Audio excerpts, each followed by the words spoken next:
Hello दोस्तों, आप लोग का स्वागत है मेरे चैनल प्रिपेयर विथ मी में। आज का जो टॉपिक है जिस पे हम डिस्कशन करने वाले हैं वो है influence of heredity and environment on development of a child. ठीक है, ये चाइल्ड डेवलपमेंट एंड पेडागोजी की जो सीरीज़ है उसका तीसरा पार्ट है।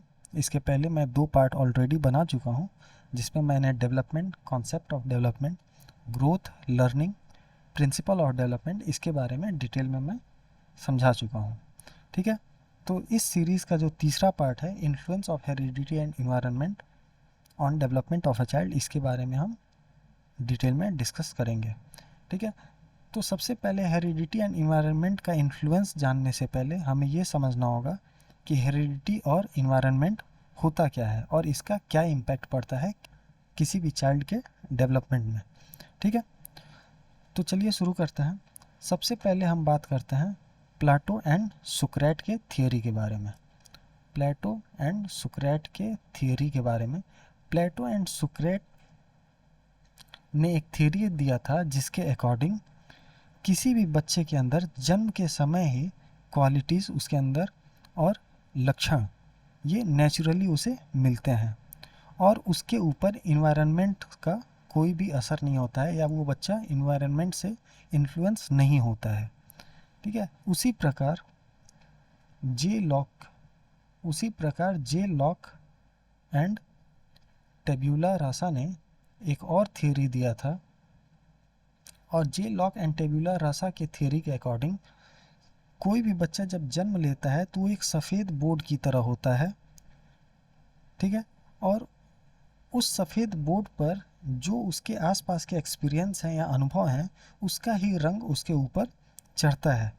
ठीक है, और उसके खूबियों या लक्षण पर उसके हेरिडिटी का प्रभाव बहुत कम होता है या ना के बराबर होता है। तो आप देख सकते हैं ये दोनों थियोरी बिल्कुल एक दूसरे के ऑपोजिट हैं। जहाँ प्लेटो एंड सुक्रेट्स का कहना है कि बच्चा जन्म के समय कुछ हेरिडिटी के साथ इनहेरिट करके जन्म लेता है जिसमें उसकी क्वालिटीज़ या ट्रेड्स उसके माता पिता से उसके अंदर ट्रांसफ़र होते हैं और इन्वायरमेंट का कोई भी असर उसके ऊपर नहीं होता है। लेकिन जे लॉक और टेब्यूला रासा का कहना है कि कोई भी बच्चा जो उसकी डेवलपमेंट का प्रोसेस है ये उसके इन्वायरमेंट पे डिपेंडेंट होता है, ना कि उसके हेरिडिटी पे। ठीक है, तो ये दोनों थियरीज पूरी तरह से सही नहीं कही जा सकती हैं क्योंकि रियलिटी में नेचर और नर्चर दोनों का प्रभाव बराबर पड़ता है किसी बच्चे के डेवलपमेंट में। ठीक है, उसके ऊपर हेरिडिटी का भी प्रभाव होता है और उसके ऊपर उसके आसपास के माहौल का, अनुभव का या इन्वायरमेंट का भी उतना ही असर होता है। और जब हम इस टॉपिक को हेरिडिटी एंड इन्वायरमेंट को और डिटेल में पढ़ेंगे तो आसानी से इस चीज़ को हम समझ सकते हैं। हेरिडिटी और इन्वायरमेंट के बारे में हम थोड़ा डिटेल में इसको पढ़ते हैं जिससे कि हमें ये आइडिया हो पाए कि इसका इन्फ्लुएंस किसी भी बच्चे के ऊपर किस प्रकार पड़ता है। तो सबसे पहले अगर हम बात करें हेरिडिटी की, तो हेरिडिटी किसे कहते हैं ये समझना बहुत ज़रूरी है हमें। ठीक है, अब हेरिडिटी किसे कहते हैं? कोई भी क्वालिटीज़, कैरेक्टरिस्टिक या फीचर जो हमारे पेरेंट से हमारे अंदर बायोलॉजिकल रीजन से मिलते हैं उसको हेरिडिटी कहते हैं। कोई भी ट्रेट हो गया, ट्रेट है, कैरेक्टरिस्टिक या फिर कोई भी क्वालिटीज़ हैं। ठीक है, जो हमारे माता पिता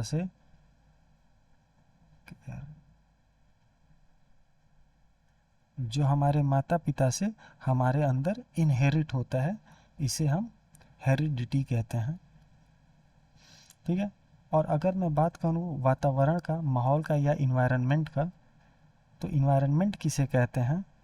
तो हमारे सराउंडिंग जो डायरेक्टली या इनडायरेक्टली हमारे ऊपर प्रभाव या असर डालते हैं उसे हम इन्वायरमेंट कहेंगे। जैसे हमारी फैमिली हो गई, हमारे आसपास के लोग हो गए या फिर फ्रेंड्स हो गए या हमारा कल्चर हो गया।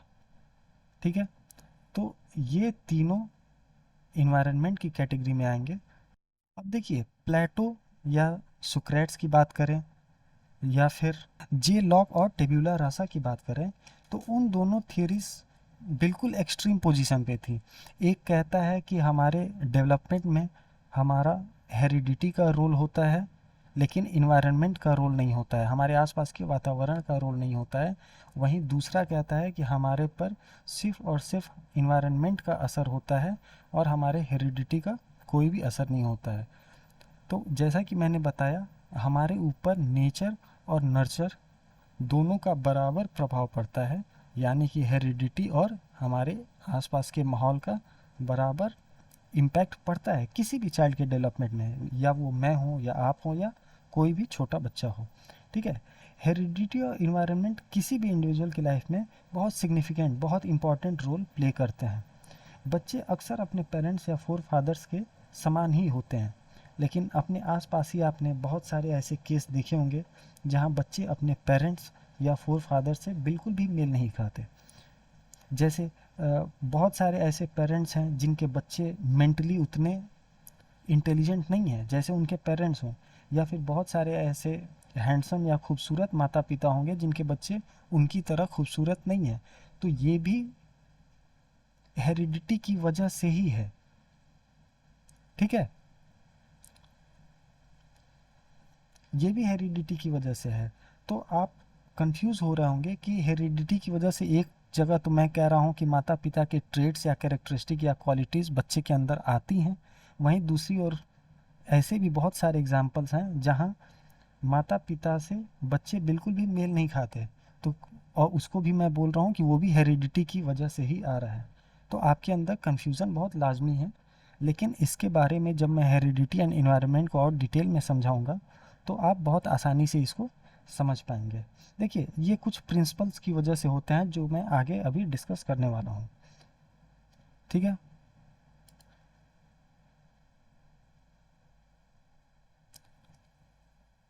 लेकिन उन प्रिंसिपल्स को डिस्कस करने से पहले पहले मैं आपको बता दूं कि पहले हम पढ़ते हैं हेरिडिटी के बारे में डिटेल में। और हेरिडिटी के बारे में डिटेल में पढ़ने से पहले मैं बता दूं नेचर ऑफ हेरिडिटी। देखिए, नेचर ऑफ हेरिडिटी, हेरिडिटी किसे कहते हैं, इसका नेचर क्या होता है, इसके बारे में एक एक करके हम डिटेल में पढ़ने वाले हैं। ठीक है, मेरे साथ वीडियो में जुड़े रहिए और आप धीरे धीरे इसके बारे में पूरी जानकारी इकट्ठा कर पाएंगे। देखिए, हेरिडिटी का नेचर मूलतः दो टाइप का होता है। एक होता है फिजिकल और दूसरा होता है साइकोलॉजिकल। फिजिकल मतलब हो गया शारीरिक, और साइकोलॉजिकल मतलब हो गया मानसिक। अब देखिए, फिजिकल शारीरिक जो हेरिडिटी होती है, इसमें मैक्सिमम हमने देखा होगा कि जो साइज़ है या कलर ऑफ स्किन है, हमारे स्किन का कलर या फिर हमारा अपीयरेंस, ये बहुत हद तक हमारे माता पिता से मिलता जुलता होता है। ठीक है, फॉर एग्ज़ाम्पल अगर मैं बात करूं कि आपने देखा होगा कि जो वेस्टर्न देश हैं या जो अंग्रेज होते हैं, तो उनके माता पिता गोरे हैं तो उनके बच्चे भी गोरे होते हैं। उनकी आइज़ जो होती हैं वो नीली आँखें होती हैं जैसे उनके माता पिता का होता है। वैसे ही हमारे यहाँ इंडिया में अगर हम देखें तो हम ब्राउन कलर के होते हैं, तो लगभग सारे बच्चे उसी कलर के होते हैं। जिनके माता पिता थोड़ा डार्क हैं उनके बच्चे डार्क होते हैं, या जिनके माता पिता गोरे हैं उनके बच्चे गोरे होते हैं। ठीक है, तो वो कलर, स्किन कलर, इससे आप समझ सकते हैं। साइज़, आपने बहुत बार देखा होगा कि जिनके माता पिता की हाइट जिनकी माता पिता की हाइट थोड़ी कम होती है वो बच्चे भी हाइट में थोड़े कम होते हैं। जिनके माता पिता की हाइट थोड़ी अच्छी होती है वो बच्चे भी हाइट में अच्छे होते हैं।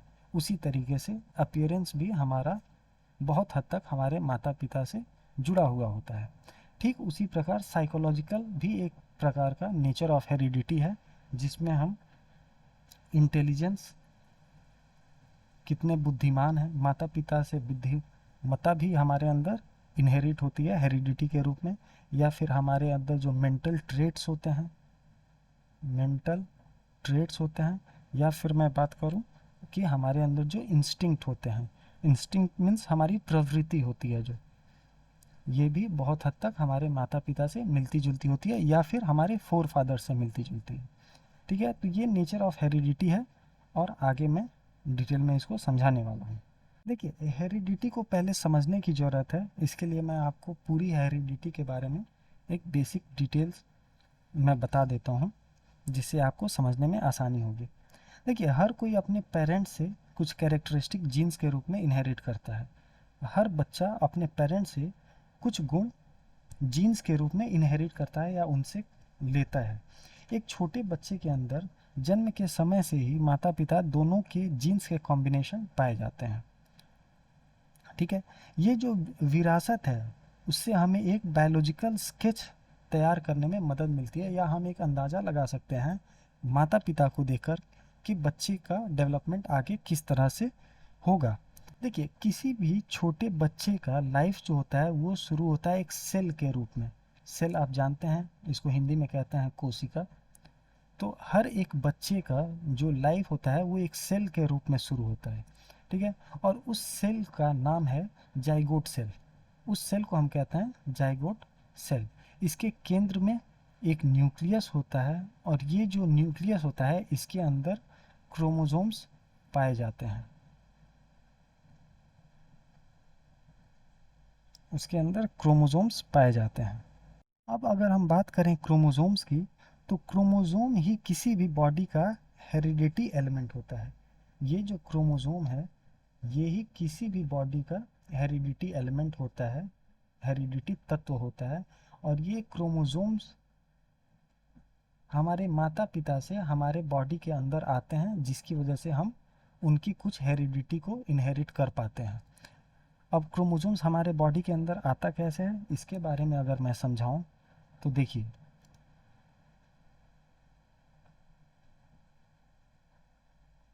हम जानते हैं कि ओवम एक सेल होता है जो स्पर्म के सेल से फर्टिलाइज होता है, जिससे कि एक जाइगोट सेल का निर्माण होता है, जिससे एक जाइगोट सेल बनता है। अब ये जो ओवम है इसमें टोटल 23 क्रोमोसोम्स पाए जाते हैं। ठीक है, उसी प्रकार एक स्पर्म में 23 क्रोमोसोम्स पाए जाते हैं। ठीक है, और जब इन दोनों का कॉम्बिनेशन होता है या फ्यूज़न होता है तो टोटल कितने क्रोमोसोम हुए, 46 क्रोमोसोम्स जाइगोट सेल में आते हैं। 23 माता के और 23 पिता के, और इन दोनों के फ्यूज़न से ही जाइगोट सेल का निर्माण होता है, बनते हैं जाइगोट सेल, जिसमें टोटल 46 क्रोमोसोम्स होते हैं। तो हम देख सकते हैं कि एक जाइगोट सेल के अंदर 23 क्रोमोसोम्स मदर के और 23 क्रोमोसोम्स फादर के आते हैं। ठीक है, और ये जो 23 मदर के क्रोमोसोम्स हैं और 23 फादर्स के क्रोमोसोम्स हैं, ये अपने साथ कुछ हेरिडिटी लेकर के आते हैं, जो इस बच्चे के अंदर जाइगोट सेल के रूप में इसके अंदर वो डेवलप होते हैं, और जिनकी वजह से हमारे अंदर माता पिता के कुछ हेरिडिटी हमारे अंदर पाए जाते हैं, या हम उसे इनहेरिट कर पाते हैं।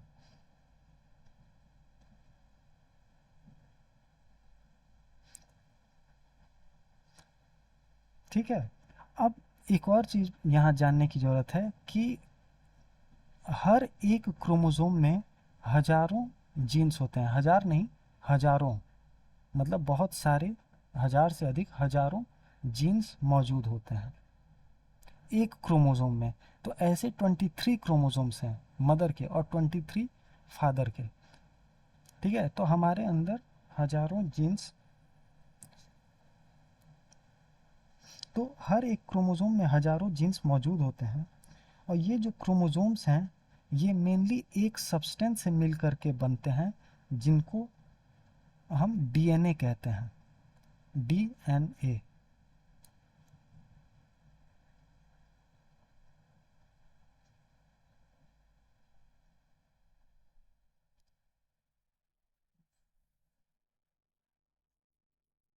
ये जो क्रोमोसोम्स हैं डीएनए से मिल करके बनते हैं, और डीएनए का फुल फॉर्म जो होता है वो होता है डीऑक्सी राइबोन्यूक्लिक एसिड। ये इसका फुल फॉर्म है डीएनए का, और ये बहुत बार एग्जाम में पूछा भी गया है डीएनए का फुल फॉर्म। तो डीएनए डीऑक्सी राइबोन्यूक्लिक एसिड, ये जो डीएनए सब्सटेंस है ये क्रोमोसोम में पाए जाते हैं।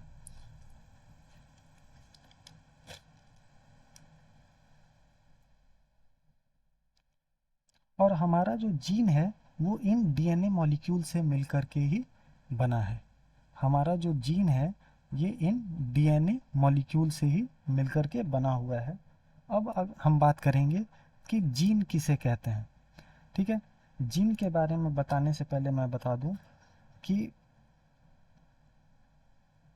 ये जो जीन्स हैं ये क्रोमोसोम्स के अंदर ही पाए जाते हैं। ये जो जीन्स हैं ये क्रोमोसोम्स के अंदर ही पाए जाते हैं और ये जीन्स हमारे अंदर जेनेटिक कमांड के रूप में काम करते हैं।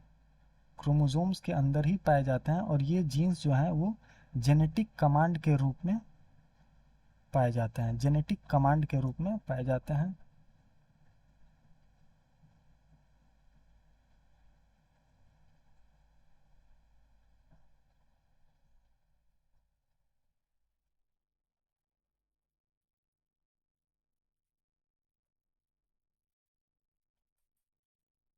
देखिए, हर एक बॉडी का जो ट्रेट है, किसी भी बॉडी का ट्रेट या उसके अंदर का साइकोलॉजिकल जो प्रोसेस है, साइकोलॉजिकल प्रोसेस, ये एक खास तरह के प्रोटीन द्वारा ही बना होता है या रेगुलेट होता है। हमारे कोई बच्चे स्मार्ट हैं, कोई बच्चे पढ़ने में थोड़े स्लो हैं, कोई बच्चे हैंडसम हैं, कोई बच्चे थोड़े अगली हैं। ये सारे एक स्पेसिफिक प्रोटीन की वजह से होते हैं और ये जो स्पेसिफिक प्रोटीन है जो हमारे बॉडी के अंदर बनते हैं, इनको ये जीन ही रेगुलेट करता है। ये जीन्स ही रेगुलेट करता है। तो जो भी हमारे अंदर एक खास तरह का ट्रेट, प्रवृत्ति या साइकोलॉजिकल प्रोसेस होता है, इसी स्पेसिफिक प्रोटीन द्वारा रेगुलेट होता है और ये स्पेसिफिक प्रोटीन जो हैं ये जीन के ही इंस्ट्रक्शन पर बनते हैं और उसी के अनुसार काम करते हैं। ठीक है, तो आप हेरिडिटी समझ पा रहे हैं कि जीन्स और क्रोमोसोम्स का क्या रोल है। अब देखिए, एक मैंने ये जो डायग्राम है, ये जो फर्स्ट वाला डायग्राम है, ये क्रोमोसोम का डायग्राम है। ये एक सिंगल क्रोमोसोम है। ठीक है, जैसे मैंने बोला कि 23 मदर का और 23 फादर का जो क्रोमोसोम होता है, तो ये एक सिंगल क्रोमोसोम की पिक्चर है। ये जब एक मदर का क्रोमोसोम और एक फादर का क्रोमोसोम ये दोनों जब मिलते हैं तो एक पेयर का रूप ले लेते हैं। ठीक है, तो इसीलिए टोटल 23 पेयर्स के क्रोमोसोम्स जाइगोट सेल के अंदर पाए जाते हैं। ठीक है, यहाँ पर जो ये फिगर आप देख पा रहे हैं ये डीएनए मॉलिक्यूल का फिगर है। डीएनए का स्ट्रक्चर ऐसा ही होता है। ठीक है, क्रोमोसोम भी एक थ्रेड की तरह होता है, एक धागे की तरह इसका स्ट्रक्चर होता है। तो इसको देख करके आप आसानी से समझ सकते हैं कि क्रोमोसोम क्या है, जीन क्या है, ठीक है, डीएनए क्या है।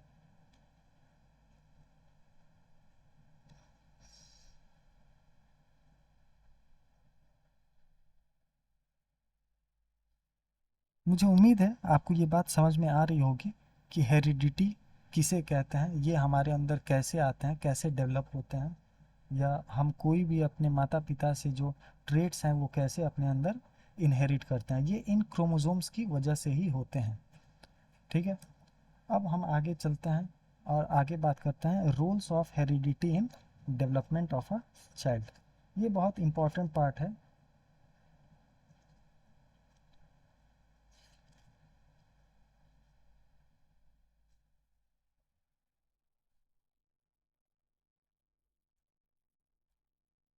अब ये समझना बहुत इंपॉर्टेंट है कि एक हेरिडिटी का रोल क्या होता है किसी भी चाइल्ड के डेवलपमेंट में। ठीक है, इसको मैं 4 पॉइंट में डायरेक्टली बता सकता हूँ कि रोल ऑफ हेरिडिटी क्या है। पहला है कि ये बताता है कि चाइल्ड का सेक्स क्या होगा, sex of the child. Heredity determine the sex of the child, वो मेल होगा या फीमेल होगा, इसके बारे में वो बता सकता है। इसके बारे में वो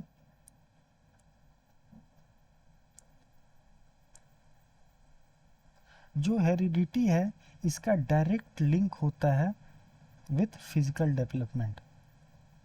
हेरिडिटी का डायरेक्ट लिंक होता है फिजिकल डेवलपमेंट में या हमारे शारीरिक जो विकास है उसके डेवलपमेंट में।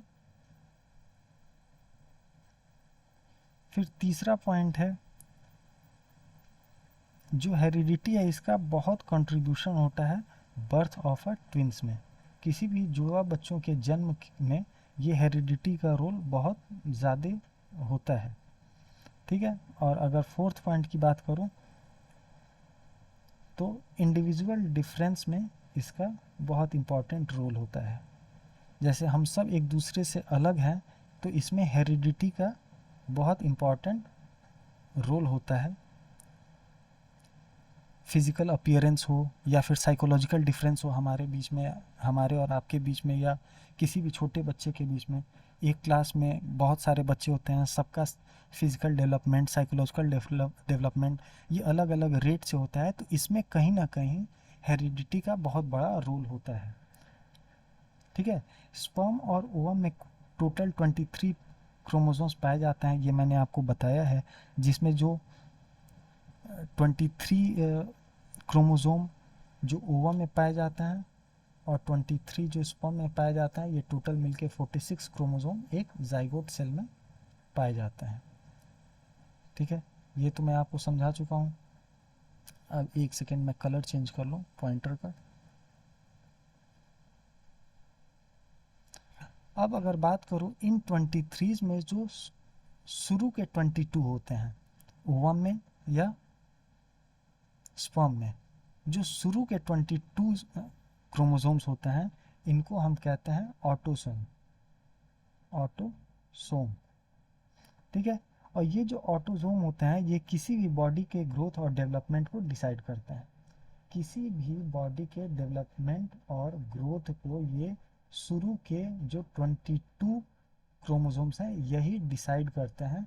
और इसी की वजह से एक जाइगोट सेल में तो टोटल 44 हो गए, तो ये 44 जो ऑटोसोम है, ये जो जाइगोट सेल है इसके डेवलपमेंट एंड ग्रोथ को डिसाइड करते हैं, ठीक है।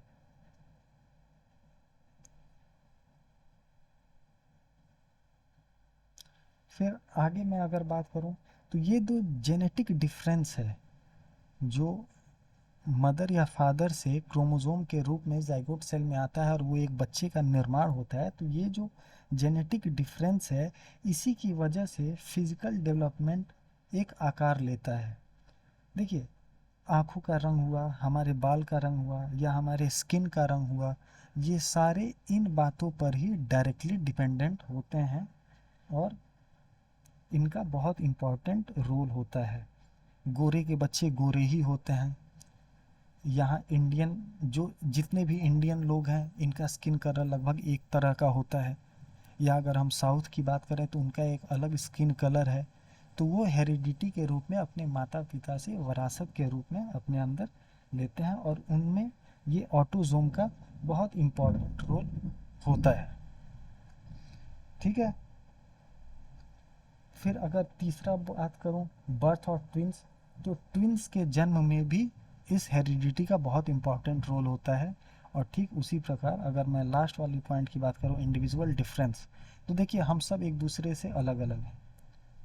कोई लंबा है, कोई छोटा है, कोई काला है, कोई गोरा है, ठीक है। कोई समझदार है, कोई थोड़ा कम समझदार है या कोई बेवकूफ़ है।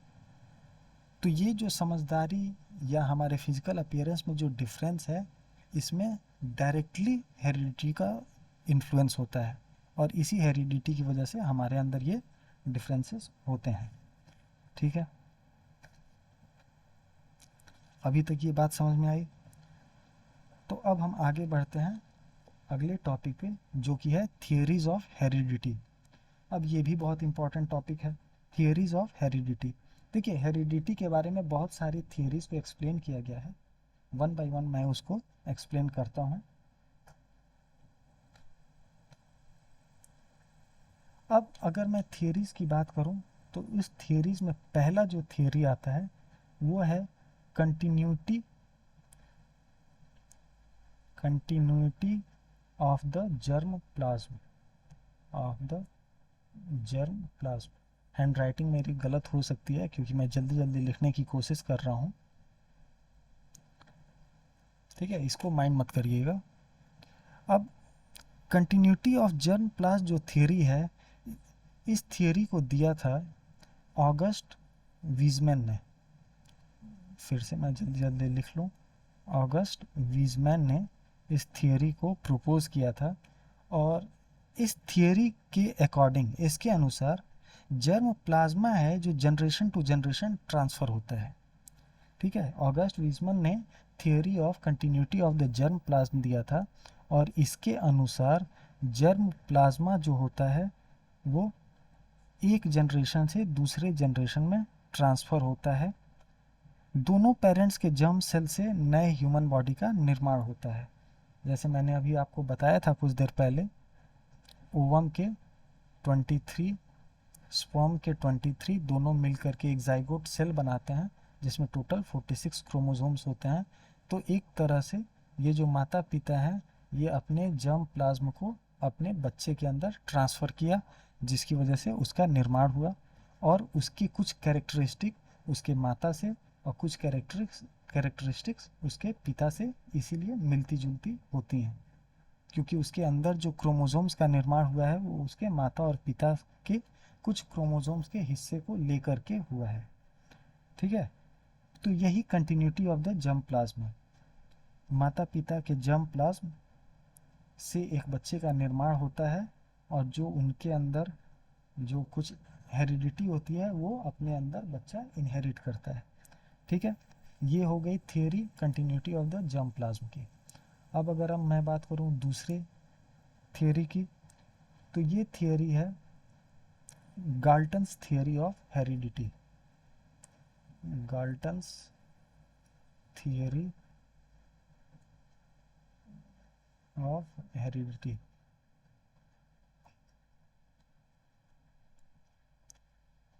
देखिए, इस थियरी को जो प्रपोज किया था उसका नाम है सर फ्रांसिस गाल्टन।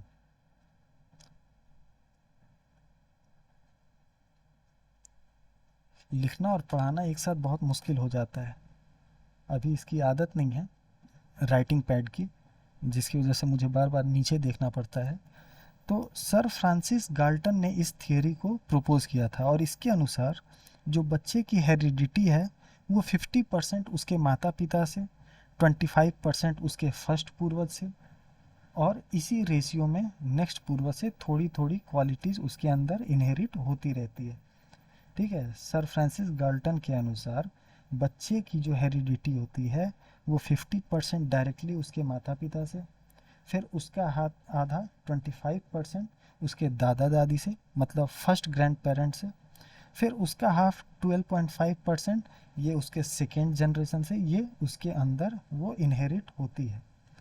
अब ये जो थियरी है गाल्टन्स थियरी, ये जो थियरी है गाल्टन्स थियरी ऑफ हेरिडिटी, इसकी बहुत सारी आलोचना भी होती है, इसको बहुत लोग एक्सेप्ट नहीं करते हैं। उसके मेन दो वजह हैं, मैं अगर बताऊं तो पहला वजह कह सकते हैं कि उसका पहला वजह है कि ये साइंटिफिक रीज़न से बहुत दूर है, इस चीज़ को एक्सप्लेन नहीं किया गया साइंटिफिकली, इस चीज़ को पूरा नहीं किया गया, तो इस वजह से बहुत लोग इसकी आलोचना करते हैं। और दूसरा कि कौन सा ट्रेट या कौन सी हेरिडिटी बच्चे के अंदर, कौन सी ट्रेट या कौन सा कैरेक्टरिस्टिक, कौन सा चरित्र बच्चे के अंदर उसके माता पिता का है या दादा दादी का है या उसके सेकेंड जनरेशन का है, ये बता पाना बहुत मुश्किल है। ठीक है, ये हम डायरेक्टली बता नहीं सकते हैं, इसलिए इस थियोरी को बहुत लोग रिजेक्ट करते हैं और इसकी आलोचना भी करते हैं। अब मैं अगर बात करूं तीसरे थियोरी की, थर्ड थियोरी ऑफ हेरिडिटी, तो वो होता है मेंडल्स थियोरी ऑफ हेरिडिटी। कहाँ गया इंक, हाँ, मेंडल्स थियोरी ऑफ हेरिडिटी।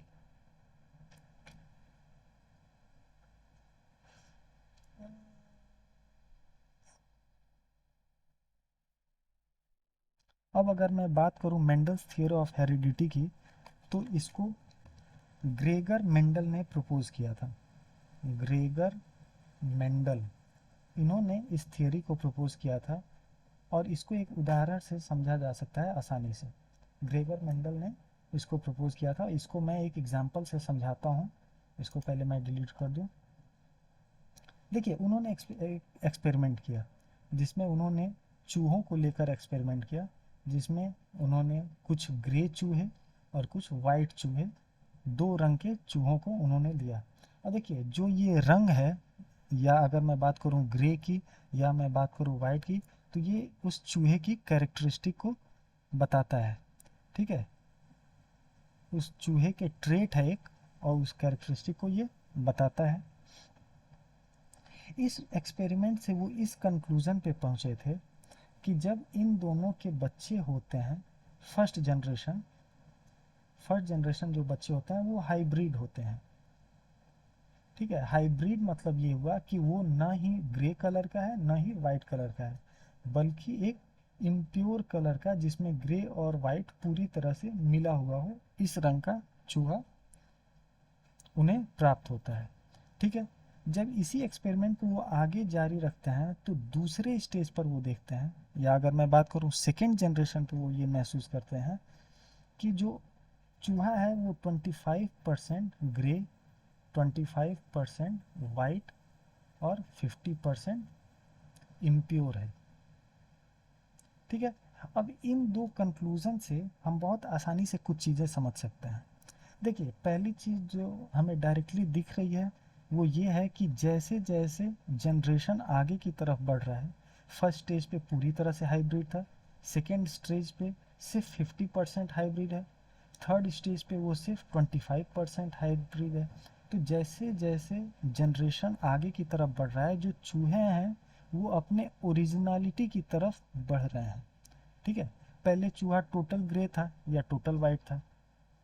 ठीक है, लेकिन जैसे जैसे ये जनरेशन आगे की तरफ बढ़ रहा है, जो इम्प्योरिटी है वो उस चूहे में ख़त्म होती जा रही है।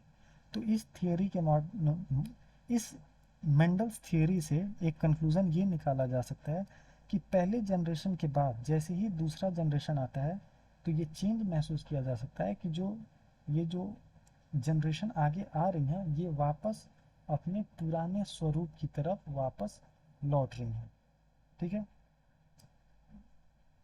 ये हो गया आपका मेंडल्स थियरी ऑफ हेरिडिटी। इसके बाद अगला आता है थियरी जो कि है डार्विन्स थियरी ऑफ हेरिडिटी, और ये बहुत इंपॉर्टेंट है।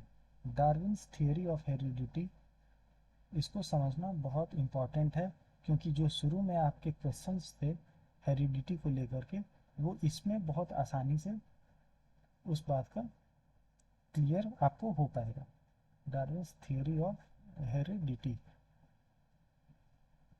मैं इस चैनल पे कोई भी जोक या कोई कविता नहीं सुना रहा हूँ, क्योंकि उसमें बहुत टाइम जाता है और डायरेक्टली हमारे पास टाइम कम है। सीटेट का एग्ज़ाम बहुत नज़दीक है, दिसंबर में ही है। मुझे बहुत जल्दी जल्दी सिलेबस सारे कवर करना है, उसके बाद से पेपर्स भी सॉल्व कराने हैं जिससे आप लोगों को मदद मिल पाए। ठीक है, तो पहले हम बात करते हैं डार्विन्स थियरी ऑफ हेरिडिटी की। अब इस थियरी को, पेन का मैं कलर चेंज कर लूँ थोड़ा सा, धीरे धीरे जब इसकी प्रैक्टिस हो जाएगी तो मैं बहुत फास्ट तरीके से इस काम को कर पाऊँगा। अब देखिए इस थियोरी को चार्ल्स डार्विन ने दिया था। चार्ल्स डार्विन, इन्होंने इस थियोरी को प्रपोज किया था, और चार्ल्स डार्विन की इस थियोरी को थियोरी ऑफ इवोल्यूशन भी कहा जाता है। Theory of evolution, theory of evolution इसलिए कहा जाता है क्योंकि ये विकासवाद की थियोरी है। ये बहुत सारी चीज़ों को, जो आपके अंदर कन्फ्यूज़न है, इसको बहुत आसानी से ये दूर कर देगा। ठीक है, अब चार्ल्स डार्विन की जो थियोरी ऑफ इवोल्यूशन है, तो इसमें उन्होंने समझाया है कि ये जो यूनिवर्स है या लाइफ है, डेवलपमेंट का एक पहलू है। जो हमारा ब्रह्मांड है, यूनिवर्स, या फिर हमारी जो ज़िंदगी है, लाइफ, ये दोनों डेवलपमेंट का एक पहलू है। डेवलपमेंट, विकास का एक पहलू है। ठीक है, अब अगर मैं इसको और डिटेल में बात करूं तो इसको मैं ऐसे समझा सकता हूँ। एक सेकंड सर, टाइम, इसको डिलीट कर दें पहले।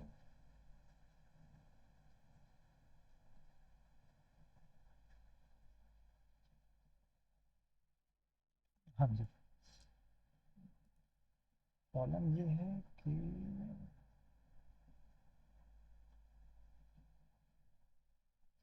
देखिए, अब जो चार्ल्स डार्विन ने इस चीज़ को समझाया वो कुछ इस प्रकार है कि देखिए, उनके अनुसार हर जनरेशन के साथ ही नंबर ऑफ इंसान भी बढ़ते जा रहे हैं। जैसे अगर मैं बात करूँ तो मेरे जो ग्रैंडफादर हैं वो एक ग्रैंडफादर हैं, उनके टोटल 4 बच्चे हैं, ठीक है।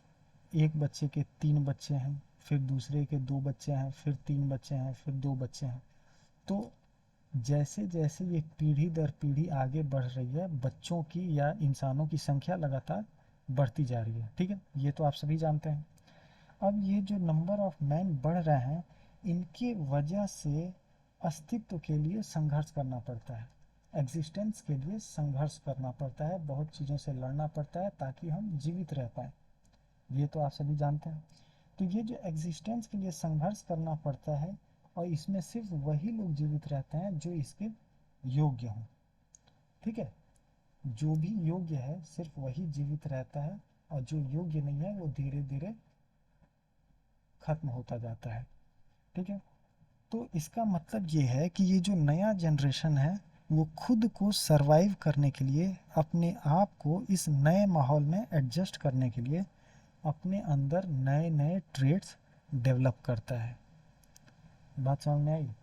देखिए, फिर से मैं रिपीट कर देता हूँ, इसका मतलब ये है कि ये जो नई जनरेशन है जो खुद को सरवाइव करने के लिए नए नए ट्रेड्स अपने अंदर डेवलप करता है, इस नए माहौल में एडजस्ट करने के लिए अपने अंदर नए नए ट्रेड्स डेवलप करता है, और जिसकी वजह से वो सरवाइव करता है। और जो अपने अंदर इस नए माहौल के अनुसार अपने आप को नहीं ढाल पाता, वो उसका सर्वाइवल खतरे में रहता है, ठीक है। तो ये थियोरी ऑफ इवोल्यूशन था, आई होप आपको समझ में आया होगा, ठीक है। अब इसी का लास्ट थियोरी है, और ये जो आपके बचे कुचे डाउट हैं उसको भी पूरी तरह से इस ख़त्म कर देगा। ये जो लास्ट थियोरी है वो है Lamarck theory of evolution. Lamarck Lamarck theory of evolution नहीं, लामार्क थियोरी ऑफ हेरिडिटी। ये भी बहुत इम्पॉर्टेंट थियोरी है, और इससे जो आपके अंदर बचे कुचे डाउट्स हैं ये पूरी तरह से ख़त्म हो जाएंगे। अब देखिए, लामार्क थियोरी ऑफ हेरिडिटी जो है, फिर से एक बार मैं कलर चेंज कर लूँ। लामार्क थियोरी ऑफ हेरिडिटी जो है उसको दिया था लामार्क ने, और ये जो लामार्क हैं ये एक इन्वायरमेंटलिस्ट थे, इनको पर्यावरण के बारे में बहुत अच्छी जानकारी थी, और इन्होंने इस थियोरी को दिया था, और कुछ बिंदुओं से ये इस पूरे थियोरीज को समझाए थे। देखिए, अब इन्होंने क्या कहा था कि कोई भी जीवित इंसान या स्पीसीज, उसके अंदर ये अर्ज होती है कि वो अपनी ज़रूरतों को पूरा करने के लिए पर्यावरण या माहौल में परिवर्तन करता है। ये बात समझ में आया?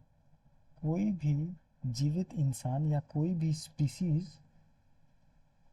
जीवित इंसान या कोई भी स्पीसीज के अंदर ये इच्छा होती है, अर्ज होता है, बेचैनी होती है कि वो अपनी ज़रूरतों को पूरा करने के लिए पर्यावरण या माहौल में परिवर्तन करता है।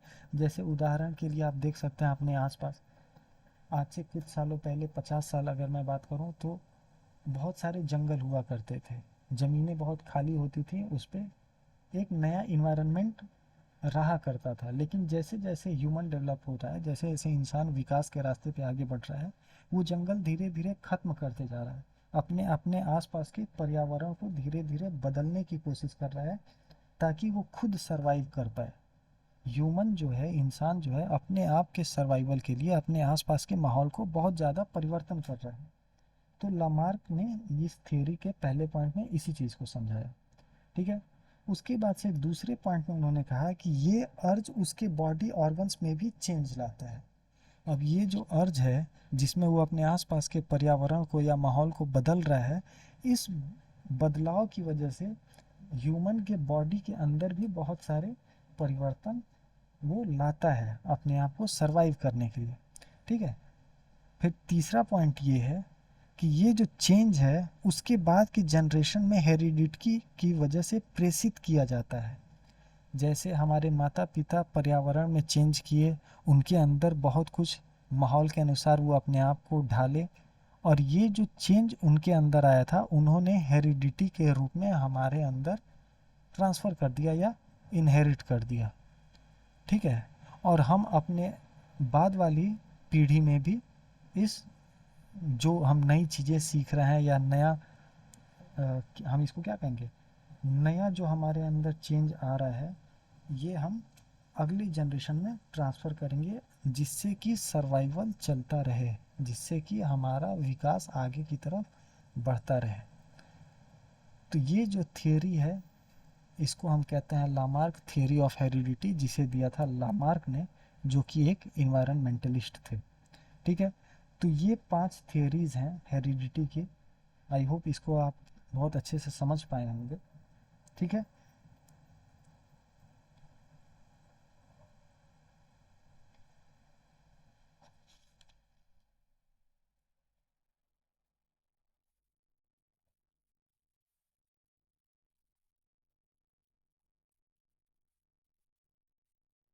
अब आप हेरिडिटी को पूरे अच्छे से समझ पाए हैं। हेरिडिटी हमारे अंदर इनहेरिट कैसे होती है, क्रोमोसोम्स क्या होते हैं, जीन्स क्या होते हैं, थियोरीज ऑफ हेरिडिटी क्या है, नेचर ऑफ हेरिडिटी क्या है, इस चीज़ को आप बहुत अच्छे से समझ पाए होंगे। अब हम चलते हैं अगले टॉपिक पे, जो है इन्फ्लुएंस ऑफ इन्वायरमेंट। जो आसपास का पर्यावरण है, इसका किसी भी डेवलपमेंट या किसी भी विकास पर क्या प्रभाव पड़ता है। इन्फ्लुएंस मतलब क्या होता है, प्रभाव ही होता है। तो इन्वायरमेंट का किसी भी बच्चे के डेवलपमेंट में क्या प्रभाव होता है, इसके बारे में हम इस टॉपिक में पढ़ेंगे। देखिए, एक नाम याद रखिए, Urie Bronfenbrenner. Urie Bronfenbrenner, BENNER Urie Bronfenbrenner, इन्होंने हमारे आसपास के वातावरण और माहौल को, हमारे ऊपर पड़ने वाले प्रभाव को अपने 5 सिस्टम से एक्सप्लेन किया है। ठीक है, इन 5 सिस्टम से मिलकर के वो हमारे आसपास के इन्वायरमेंट का किसी भी बच्चे के डेवलपमेंट में पड़ने वाले असर को वो बहुत आसानी से समझा सकते हैं। अब ये 5 सिस्टम क्या हैं? अगर मैं बात करूं पहले सिस्टम की, तो पहले सिस्टम का नाम है माइक्रो सिस्टम। अब ये माइक्रो सिस्टम क्या है?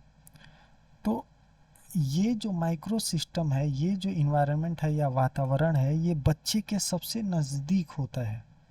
ठीक है, अब किसी भी बच्चे के सबसे नज़दीक वातावरण क्या होता है?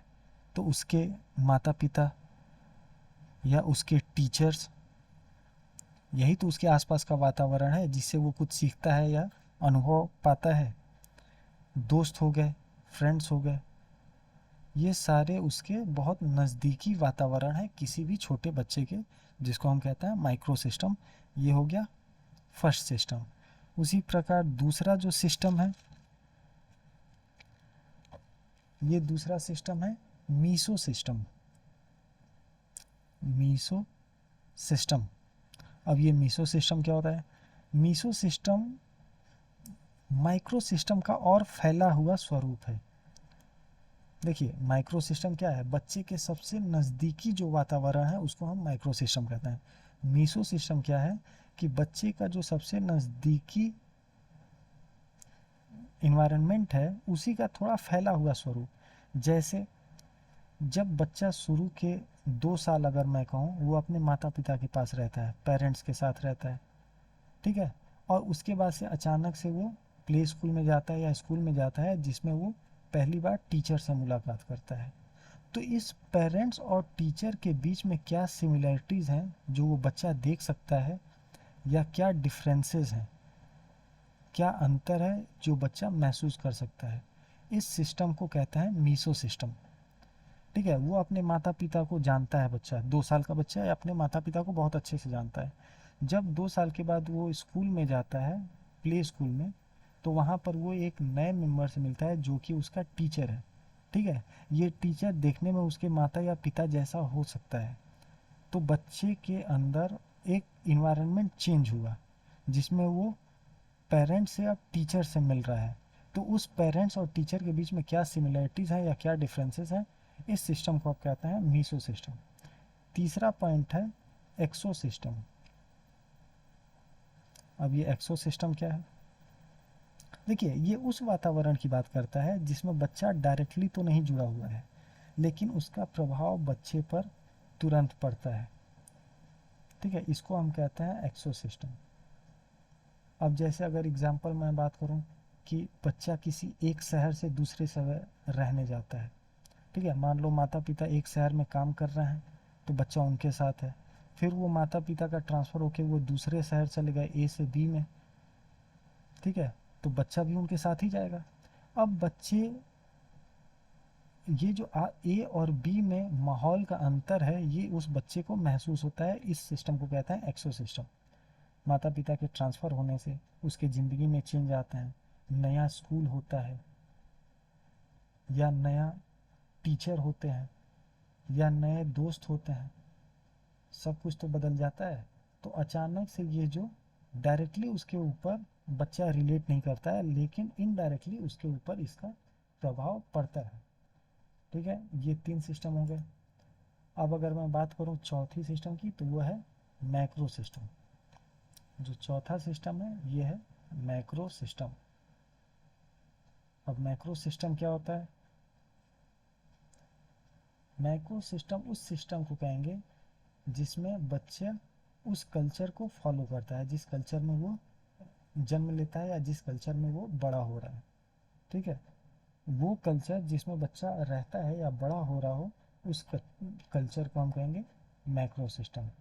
और लास्ट जो सिस्टम है वो है क्रोनो सिस्टम, और ये सबसे बेकार सिस्टम है। क्रोनो सिस्टम में क्या होता है कि जैसे बच्चा अपने माता पिता को झगड़ा करते हुए दिख रहा है। ठीक है, या माता पिता के बीच में डिवोर्स हो गया, तलाक हो गया, तो ये जो चेंज है, इस सिस्टम को हम कहते हैं क्रोनो सिस्टम। और ये बच्चे के ऊपर सबसे ज़्यादा प्रभाव डालता है, या तो माता पिता के बीच में होने वाले झगड़े या कभी कभी उनके बीच में होने वाले तलाक। तो इस सिस्टम को हम कहेंगे क्रोनो सिस्टम, और इसका सबसे ज़्यादा प्रभाव बच्चा महसूस करता है। देखिए, ये सारे जो सिस्टम मैंने अभी बताया, जो यूरी ब्रोनफेन-बेनर ने दिया था, ये सारे एक बहुत बड़ा रोल प्ले करते हैं किसी भी बच्चे के डेवलपमेंट में। ठीक है, अब देखिए, ये 2 तरह का चेंज आप महसूस कर सकते हैं। पहला रोल ऑफ हेरिडिटी था कि हेरिडिटी का क्या रोल है, इन्फ्लुएंस है बच्चे के डेवलपमेंट में।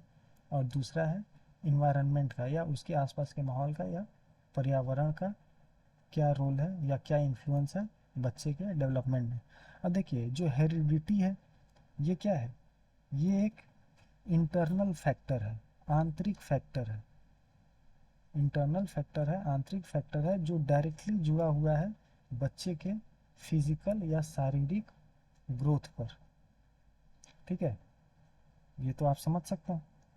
वही जो ये इन्वायरमेंट है, ये एक्सटर्नल फैक्टर है, ये एक्सटर्नल या बाहरी फैक्टर है। और ये जो सबसे ज़्यादा असर किस पे डालता है? साइकोलॉजिकल, स्पेलिंग गलत होगा तो इग्नोर कर दीजिएगा, साइकोलॉजिकल ग्रोथ पर। लेकिन आप देख सकते हैं कि हेरिडिटी और इन्वायरमेंट दोनों का इन्फ्लुएंस होता है बच्चे के डेवलपमेंट में या उसके ग्रोथ में। ठीक है, तो जैसे सुकराट का था, एकदम शुरू में मैंने बताया था कि सुकराट है या प्लाटो है। ठीक है, सुकराट प्लेटो की जो थ्योरी थी, या फिर मैं बात करूं कि जे लोकी और टेब्यूला रासा का जो थ्योरी था, तो वो थ्योरी पूरी तरह से गलत था। क्योंकि सुकराट ने कहा था कि हेरिडिटी से ही सब ग्रोथ और डेवलपमेंट डिपेंडेंट होता है, इन्वायरमेंट पे नहीं होता है। और बाकी जे लॉकी ने क्या कहा था कि वो इन्वायरमेंट पे ही बच्चे का अनुभव इसी के हिसाब से बढ़ता है, उसका डेवलपमेंट इसी के अकॉर्डिंग होता है और उस पर हेरिडिटी का कोई प्रभाव नहीं होता है। लेकिन हम देख सकते हैं कि हेरिडिटी और इन्वायरमेंट का दोनों का बराबर प्रभाव पड़ता है किसी भी बच्चे के डेवलपमेंट में। ठीक है, तो इन्फ्लुएंस ऑफ इन्वायरमेंट आप समझ गए, इन्फ्लुएंस ऑफ हेरिडिटी समझ गए किसी भी बच्चे के डेवलपमेंट में। ठीक है, तो यहाँ पे ये सिलेबस ख़त्म होता है। ये डिटेल यहीं पे सारी डिटेल में मैंने समझाने की कोशिश की, थ्योरीज़ के बारे में समझाया, ब्रोनफेन बेनर के बारे में, उनके 5 सिस्टम के बारे में जिससे बच्चे के ऊपर प्रभाव पड़ता है। तो आज की वीडियो यहीं ख़त्म करते हैं। Thanks for watching and see you in next video. Thank you so much.